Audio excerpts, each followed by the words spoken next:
Sir, step away from that vehicle. Excuse me, it's my car. I'm just loading groceries. We got a call about someone breaking into cars. You match the description.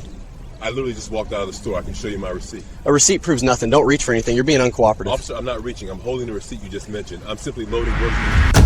Officer Thomas Reynolds had been with the Houston Police Department for 20 years. But those 20 years didn't tell the story of a dedicated officer. They told the story of a pattern his supervisors chose to ignore. 25 complaints in 20 years. 21 of them involving stops of black professionals in Houston's most affluent neighborhoods. A pattern so documented, so consistent, so undeniable, it should have ended his career a decade before this parking lot. A cardiologist detained outside his own hospital at Memorial Hermann, questioned for 35 minutes about a vehicle that was registered in his name. A senior law partner stopped in the parking garage of his own firm and asked to explain what he was doing there. A retired judge questioned in a restaurant parking lot while walking to his car after dinner. Each complaint ended exactly the same way. Mandatory implicit bias training that Reynolds attended, signed for, and walked out of unchanged. One Saturday afternoon in October, his 2 decades of seeing suspicion in successful black men collided with someone whose entire career had been built prosecuting officers exactly like him. And that collision would end Reynolds' career, cost the city of Houston $4.7 million, and drag into the open a department that had been protecting his pattern for 2 full decades. A black man in his late 50s, Lewis Worth, Assistant United States Attorney for the Southern District of Texas, was standing in the Kroger parking lot on Westheimer Road, methodically arranging freshly purchased groceries in the boot of his Cadillac CT5. Brown cartoon jacket, sky blue polo underneath, blue jeans, a receipt still stapled to one of the bags. Completely absorbed in the kind of Saturday errand that millions of people complete without incident every single week. No crime, no violation, no suspicious behavior, just a man making sure the eggs were on top and the ice cream wouldn't melt before he got home. But Officer Thomas Reynolds looked at that parking lot and saw something different. He couldn't process that a black man arranging groceries in an upscale neighborhood might simply be a man arranging groceries. He couldn't imagine that the person he was about to confront had spent 17 years in federal courtrooms prosecuting the exact kind of unlawful stop he was preparing to make. Before we go further, where are you watching from? And if this is your first time here, hit that subscribe button now. Stories like this one deserve to be seen. Your support is how we keep bringing them to light. Legal reality check. The rule. Before stopping or detaining anyone, an officer must have reasonable articulable suspicion. Specific facts, not a hunch. Race, neighborhood, or the make of a vehicle are not facts. They are not law. They do not meet the standard. The red flag, an unverified call describing a black man with a nice car in an upscale neighborhood, was the entirety of the basis here. No plate number, no specific vehicle, no confirmed crime. 20 years of complaint history said Reynolds had done this before. Same profile, same neighborhoods, same result.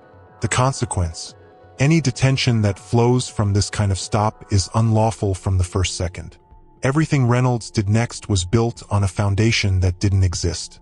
Lewis Worth had not planned to change the world that Saturday. He had planned to beat the afternoon traffic home. He was 58 years old, a 17-year veteran of the U.S. Attorney's Office for the Southern District of Texas, one of the most demanding federal districts in the country. He had started at Morehouse College, where he learned to think, then Yale Law School, where he learned to argue, then a federal clerkship, a brief detour through private practice, and finally the U.S. Attorney's Office, where he found the work that fit the shape of who he was and never looked back. Public corruption, corporate fraud, police misconduct. He had prosecuted all of it, and he had prosecuted it well. His conviction rate ranked among the highest in the district. He had argued before the Fifth Circuit Court of Appeals. He had trained younger prosecutors who now carried his standards into their own courtrooms. His colleagues called him unshakable. Defense attorneys called him relentless. His supervisors called him simply the best they had.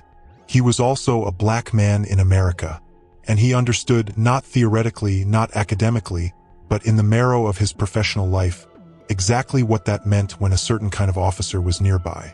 At 3:10 p.m. on a Saturday in October, none of that was on his mind. He had pushed a full cart out of the Kroger on Westheimer Road in the River Oaks neighborhood of Houston, loaded the reusable bags into the boot of his Cadillac CT5, registered in his name, legally parked, freshly washed, and was doing what any reasonable person does at the end of a grocery run, organizing. Eggs toward the back where they wouldn't shift. Cold items together so the ice cream had a fighting chance. The receipt still stapled to the outside of one bag, the way the cashier had handed it to him 20 minutes earlier. Brown cartoon jacket, sky blue polo underneath, blue jeans, reading glasses tucked into his breast pocket.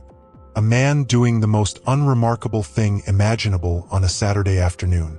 That was all Thomas Reynolds needed to see. Coincidence or targeting? Drop your answer below in the comment. Thomas Reynolds had been with the Houston Police Department for 20 years. And for 20 years, the department had known exactly who he was. 25 complaints. That was the number sitting in his internal affairs file on the morning he pulled into that Kroger parking lot. 25 documented complaints over 2 decades of patrol. 21 of them involved black professionals stopped, detained, or confronted in Houston's most affluent neighborhoods: River Oaks, Tanglewood, West University Place. The kinds of neighborhoods where property values are measured in millions and the residents expect a certain kind of police presence. Reynolds provided it, just not the kind they meant. A cardiologist with 22 years at Memorial Hermann, detained in the parking lot of his own hospital for 40 minutes while Reynolds ran his plates 3 times looking for something that wasn't there. A senior partner at one of Houston's most prominent downtown law firms stopped outside his own building on a Tuesday morning and asked, with Reynolds' hand resting on his belt, to explain what he was doing there. A retired state court judge, a man who had spent 19 years on the bench, questioned in a restaurant parking lot while walking to his car after dinner, treated like a suspect while his wife watched from the passenger seat. Every complaint followed the same path. Filed with internal affairs, reviewed by a supervisor, resolved with a training requirement, implicit bias seminar, community relations workshop, a certificate added to the file. Reynolds back on patrol the following Monday, unchanged. Internal Affairs had a folder on Thomas Reynolds that read less like an employment record and more like a case file building toward an inevitable conclusion. The pattern was not subtle. It was not ambiguous. By complaint number 10, it was a documented trend. By complaint number 15, it was institutional negligence. By complaint number 21, it was something that demanded a word stronger than oversight. But Reynolds had numbers: stops per shift, field interviews per quarter, misdemeanor arrests that looked good in precinct reports. And his supervisors, the men and women who signed off on his evaluations year after year, looked at those numbers and called them results. 25 complaints, 0 terminations, 1 more Saturday patrol, legal reality check. The rule: selective enforcement, repeatedly targeting people of one race in similar circumstances, violates the 14th Amendment's Equal Protection Clause. A documented pattern is not coincidence. In civil rights law, a pattern is evidence. It is often the most powerful evidence there is. The red flag: 21 of 25 complaints involved black professionals in affluent neighborhoods. The same officer, the same neighborhoods, the same profile. Repeat violations with documented outcomes are not ambiguous. They are a record. The consequence: when an institution is notified of a pattern and fails to act, it becomes legally liable for the next violation. Reynolds' supervisors received that notification 25 times. The $4.7 million settlement was the court's accounting of that liability. Jury checkpoint: what the officer claimed. Reynolds responded to a vague call. Unverified, no plate, no specific description, because of what he expected to find, not what he knew. What the law requires. Probable cause requires specific, articulable facts. A hunch is not probable cause. Race and neighborhood are not probable cause. An unverified report describing only a black man with a nice car does not meet the legal threshold for any stop.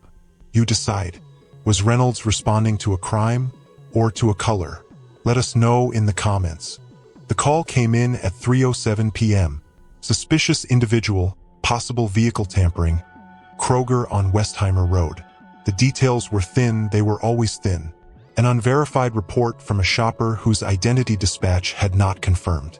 Someone who thought they saw a man checking door handles in the parking lot. Black male, older, nice car. That was the entirety of it. No plate number. No specific vehicle description. No confirmation that anything had actually happened. Just an impression, called in by someone who had seen something they couldn't quite name and decided it was worth a phone call. Reynolds was 3 blocks away. He responded before dispatch finished reading the description. That was the first tell, not the call itself. Vague calls come in every day, and most officers take a breath before they act on them. The tell was the speed, the absence of hesitation. The way Reynolds' foot was already moving toward the accelerator before the details had fully landed. Because the details didn't matter. The outline was enough. Black male, nice car, upscale neighborhood. His patrol instincts, if that's what they could still be called after 25 complaints, had already filled in the rest. He pulled into the Kroger lot and scanned the rows slowly. And there, near the far entrance, he found what 20 years of unchecked bias had trained him to find. A black man in a brown jacket standing at the open boot of a late-model Cadillac. He did not see the reusable grocery bags arranged in the boot. He did not register the full cart parked alongside the car, the way people leave carts when they're transferring the last few items. He did not notice the receipt stapled to the outside of one of the bags, or the calm, unhurried movements of a man deciding where to put the eggs. He did not consider, not for a single moment, that the person standing at that boot might have simply purchased those groceries, might own that vehicle, might belong in that neighborhood as completely and legitimately as anyone else in that lot. He saw what he always saw, and he reached for the same script he had been running without consequence for 2 decades. Policing or profiling. One word. Tell us which one below in the comments. Lewis saw the cruiser in his peripheral vision before he heard the door open. Lights on. Parked directly behind his Cadillac, blocking it in. He straightened slowly, turned, and kept his hands where they could be seen. His stomach tightened, not from guilt, from recognition. He knew exactly what this was. He had seen it in case files, in body cam transcripts, in the testimony of witnesses he had prepared for federal hearings. He had prosecuted the officers who generated these moments. And now he was standing inside one, in a brown cartoon jacket, with grocery bags in his boot and a receipt stapled to one of them, on a Saturday afternoon in October. Officer, this is my vehicle. I've just finished shopping. My receipt is right here. He gestured toward the bag without moving his hands from view. Reynolds told him not to reach for anything. Lewis told him he wasn't reaching, he was pointing. Reynolds told him he was being uncooperative. Lewis told him, with the same measured cadence he used in opening statements, that he was an assistant United States attorney and that the stop Reynolds was conducting lacked any legal basis. Reynolds called it in anyway. Dispatch, possible suspect resisting at the Westheimer Kroger. Requesting backup. Lewis reached into his jacket pocket, withdrew his phone with 2 fingers, and called his supervising attorney's emergency line. Then he turned back to Reynolds and did something that would later be described in court filings as extraordinary. He began to explain, calmly, methodically, and with precise constitutional citation, exactly which of Lewis Worth's Fourth Amendment rights Thomas Reynolds was currently violating. Terry versus Ohio, Illinois versus Wardlow, the reasonable suspicion standard, the absence of any articulable facts supporting detention. He cited them the way he cited them in briefs, not to perform, but because they were true, and because somewhere behind Reynolds there was a body camera recording every word. 3 cars down, a woman stopped transferring her bags and raised her phone. An older man in the next row went still and watched without blinking. The parking lot was becoming a courtroom. Lewis Worth had spent 17 years preparing for exactly this. Legal reality check. The rule. The Fourth Amendment protects every person, regardless of race, income, or neighborhood, from unreasonable stops and detentions. An officer must be able to identify specific, articulable facts that justify the stop.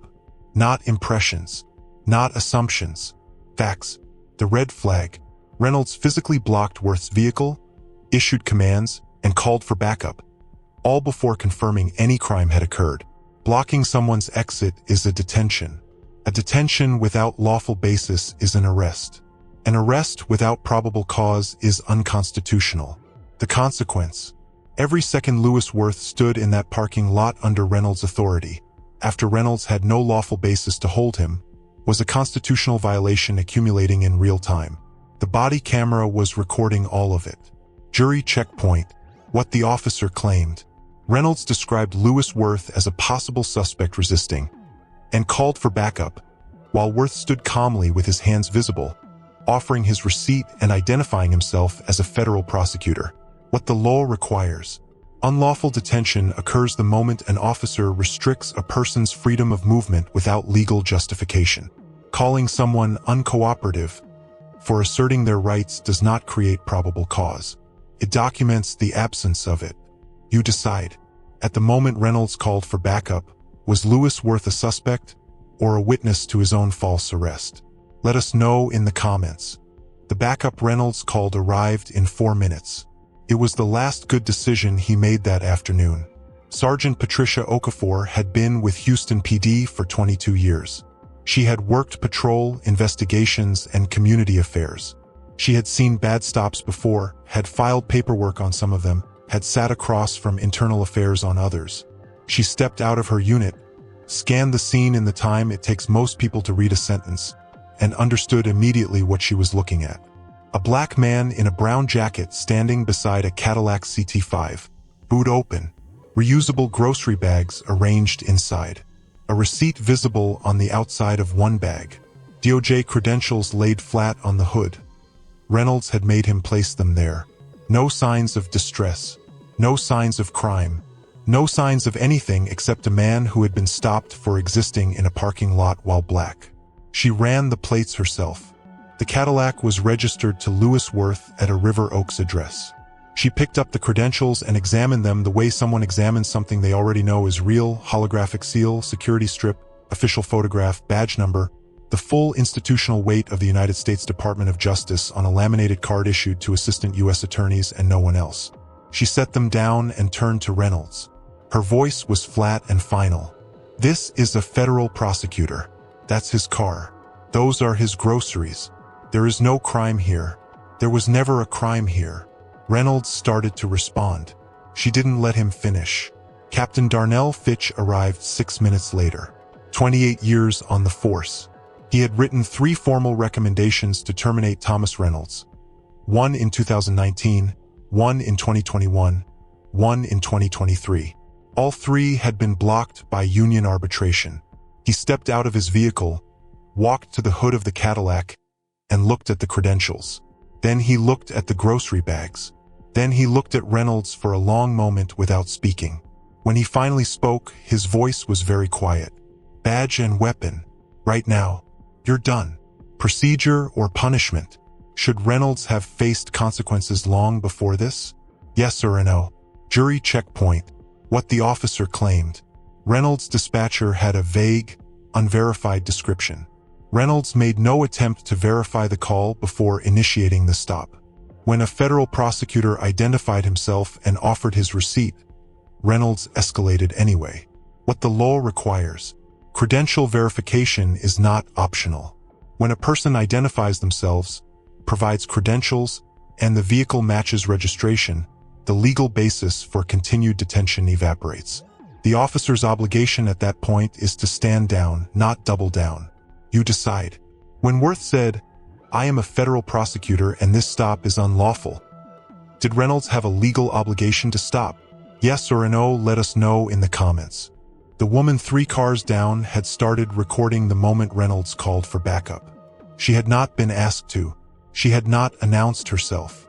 She had simply looked up from her own trunk, understood what she was watching, and raised her phone, and kept it raised for the next 11 minutes without lowering it once. The older man in the next row had not moved at all. He had watched from the moment Reynolds stepped out of his cruiser to the moment Captain Fitch said what he said and Reynolds' hands went to his belt. He saw the grocery bags. He saw the receipt. He saw the credentials placed on the hood. He saw all of it, from 30 feet away, in clear afternoon light, and he did not look away. A young couple had been returning their cart to the corral near the entrance when they heard Reynolds call in for backup. They stopped. They looked at each other. They stayed. None of them were asked for their accounts that afternoon. All of them gave them anyway, to Sergeant Okafor, to Captain Fitch, to the 2 additional officers who arrived after Fitch and spent most of their time standing very still and saying very little. The accounts were consistent in every detail that mattered. A man in a brown jacket loading groceries into his car. An officer who blocked him in without cause. Credentials examined and questioned. Backup summoned for a scene that contained no crime, no threat, and no reasonable basis for any of it. The woman's phone footage was 11 minutes and 23 seconds long and captured Reynolds' face, Lewis Worth's hands, the grocery bags, the receipt, and the precise moment Reynolds described Lewis to dispatch as a possible suspect resisting commands. The parking lot's fixed security cameras covered 3 additional angles. Reynolds' own body cam had been recording from the moment he stepped out of his cruiser. Taken together, the visual record was not merely sufficient. It was, as the city's own attorneys would later describe it to one another in a closed settlement conference, in a single word that ended the conversation before it began: indefensible. If that woman hadn't raised her phone, what happens next? Tell us below. 7 weeks after Thomas Reynolds handed over his badge and weapon in a Kroger parking lot, Lewis Worth filed suit in the United States District Court for the Southern District of Texas. He knew exactly what he was doing. He had spent 17 years in that building. He knew which court had jurisdiction, which statutes applied, which precedents controlled, and precisely how to construct a complaint that left no gap wide enough for a defense to fit through. He was not hiring an attorney to navigate a system he didn't understand. He was using a system he had spent nearly 2 decades mastering to hold accountable the institution that had failed, for 20 years, to master itself.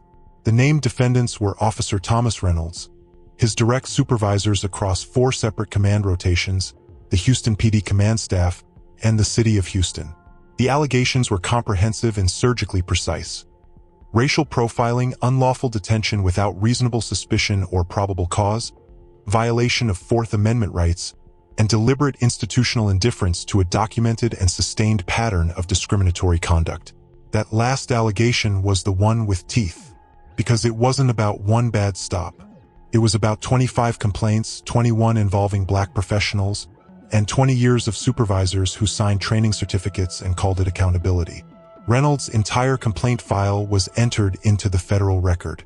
All 25 complaints. All 21 involving black professionals in affluent neighborhoods. Every implicit bias seminar. Every community relations workshop. Every signed certificate confirming that Thomas Reynolds had attended the training, completed the hours, and returned to patrol the following week without changing a single thing. The city's attorneys requested the evidence file. They reviewed the body cam footage, the parking lot security cameras, the woman's 11-minute phone recording, the witness statements, the DOJ credentials, and the Cadillac's vehicle registration. They reviewed the complaint history. They reviewed Captain Fitch's 3 prior termination recommendations and the union arbitration decisions that had blocked all of them. Then they scheduled a settlement conference. The number that came back from that conference was $4.7 million, the largest settlement in Houston PD history for an unlawful pedestrian stop. The city did not contest it. There was nothing left to contest. Legal reality check. The rule. Under 42 U.S.C. Section 1983, any person acting under the color of law who violates a citizen's constitutional rights can be sued, and so can the institution that enabled them. Monell liability holds cities and departments accountable when a pattern of misconduct is known and ignored. It is not enough to fire the officer. The system that kept him must answer. The red flag. Houston PD had 25 documented complaints, 21 involving the same racial profile, and 3 formal termination recommendations blocked by union arbitration. That is not a gap in oversight. That is a structure, one that produced exactly this outcome. The consequence: $4.7 million. The largest pedestrian stop settlement in Houston PD history. That number does not include legal fees, institutional damage, the careers of the officers whose command failures became evidence, or the years of harm done to every person Reynolds stopped before Lewis Worth had the tools to fight back. Jury checkpoint. What the officer claimed. The city and department maintained Reynolds for 20 years despite 25 complaints, 3 termination recommendations, and a documented pattern of racial targeting. What the law requires: deliberate indifference. The legal standard for institutional liability means that an institution was aware of a constitutional risk and chose not to act. 25 complaints and 3 block terminations is not ignorance. It is a choice with a price. You decide. Should the officers who signed Reynolds' clean evaluations face the same accountability as Reynolds himself? Yes or no? Let us know in the comments. The termination letter was dated 9 weeks after the stop. It ran 4 pages. It did not read like a formality. It read like what it was: a documented accounting of 2 decades of conduct that should have produced this letter years earlier. It named names. It cited dates. It walked through the complaint file with the same methodical precision that Lewis Worth had used to cite case law in a parking lot on a Saturday afternoon. The cardiologist at Memorial Hermann. The senior law partner outside his own building. The retired judge walking to his car after dinner. Each incident named, dated, and entered into the official record of why Thomas Reynolds would never work in law enforcement again. The letter ended with a single concluding paragraph. Officer Reynolds has demonstrated a sustained and documented pattern of racially discriminatory stops that violates the civil rights of Houston residents and creates irreparable liability for the city. Employment terminated, effective immediately. His name was submitted to the National Decertification Index the same week. The filing ensured that what Reynolds had been allowed to do in Houston could not be quietly relocated to another department in another city. His record would follow him. Every agency that ran his name would find it. The union filed for arbitration within days. It was, by that point, a procedural obligation more than a genuine defense. The city's legal team arrived at the arbitration hearing with Reynolds' complete complaint file, the parking lot security footage, the 11-minute phone recording, Lewis Worth's DOJ credentials, and the $4.7 million settlement figure the city had already paid. They laid it on the table and waited. The union withdrew within 2 weeks. No counter-argument was filed. No statement was released. There was nothing to say that the evidence didn't already answer. Reynolds himself said nothing publicly. No interview. No statement through counsel. No farewell to colleagues or explanation to the department he had served for 20 years. His career ended the way careers end when there is no defense left to mount. In procedural silence, behind closed doors, with paperwork and signatures and a locker that someone else would need by the end of the week. 20 years. 25 complaints. 1 closed file. Accountability or consequence? Is losing your job enough? Drop your verdict below. Jury checkpoint. What the officer claimed. Reynolds said nothing. Filed nothing. Offered no defense.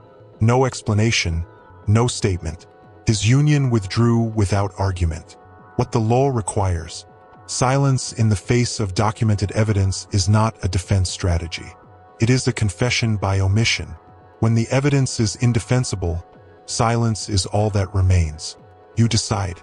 Reynolds lost his career. The city paid $4.7 million. Was that justice or the minimum cost of 20 years of unpunished harm? Let us know in the comments. The settlement check cleared in March. 3 months later, Lewis Worth stood before Houston City Council and did not raise his voice once. He had tried cases in front of federal judges who had seen everything. He knew how to fill a room without theatrics. He did it now in a gray suit with a single page of notes he barely looked at. I am a federal prosecutor. I have spent 17 years in courtrooms seeking justice. I know the Constitution. I know what unlawful stops look like because I have prosecuted the officers who made them. And Officer Reynolds stopped me for arranging my groceries. He let that land. 25 complaints. 21 involving black professionals. That is not a mistake. That is a method. And your department maintained that method for 20 years because Thomas Reynolds' supervisors valued his numbers more than the rights of the people he was profiling. A woman on the council shifted in her seat. Someone coughed. Worth waited the way he always waited, not to be dramatic, but because silence made people feel the weight of what they were being asked to carry. $4.7 million is what it cost to finally remove one officer who should have been terminated after his 5th complaint. But that money does not undo what happened to me in that parking lot. And it does not answer the question I need this council to sit with. What about the 20 years before I showed up? What about everyone who was stopped, humiliated, and had no federal badge to prove they belonged? The reforms that followed were real. Automatic review triggered at 8 similar complaints. Mandatory body camera activation for all pedestrian and parking lot contacts. Command staff accountability tied directly to officer complaint patterns. Annual civil rights training led by active prosecutors, not consultants, not videos, prosecutors. People called it a win. It was in the narrow sense that policies on paper are wins. But Lewis Worth's final question did not appear in any policy document. It settled instead into the silence of the chambers and stayed there unanswered because the system that had built Thomas Reynolds was still standing. And somewhere at that exact moment, the next officer with 20 complaints was still on patrol. Legal reality check. The rule. Civil rights reform requires more than a single case. Policies change. Patterns persist. The 4th and 14th Amendments exist not as theoretical documents but as enforceable rights, which means someone has to enforce them. Courts can rule. Juries can decide. Councils can vote. But none of it reaches the officer on patrol if the institution between them hasn't changed. The red flag. The reforms Worth secured were procedural. Complaint thresholds. Camera requirements. Training mandates. None of those policies existed before this case, because no one before Lewis Worth had the standing, the knowledge, and the evidence to make the institution face itself. The consequence. What Worth's question left unanswered is the hardest one in civil rights law. How do you get justice for everyone who came before the case that finally worked? Reform or reckoning? Are policy changes enough? Or does the system need something deeper? Tell us below in the comments. The record doesn't lie. Neither do we. Every case on this channel is documented. Every fact is sourced. Every verdict is real. These are not stories about exceptional events. They are stories about a system operating exactly as designed, until someone with the knowledge to challenge it decides to do so. If you want to understand how the law actually works, not how we wish it worked, not how television presents it, but how it operates in practice in real courtrooms with real consequences, subscribe. That is what this channel is for. There are cases in the queue that will make this one look like a warm-up.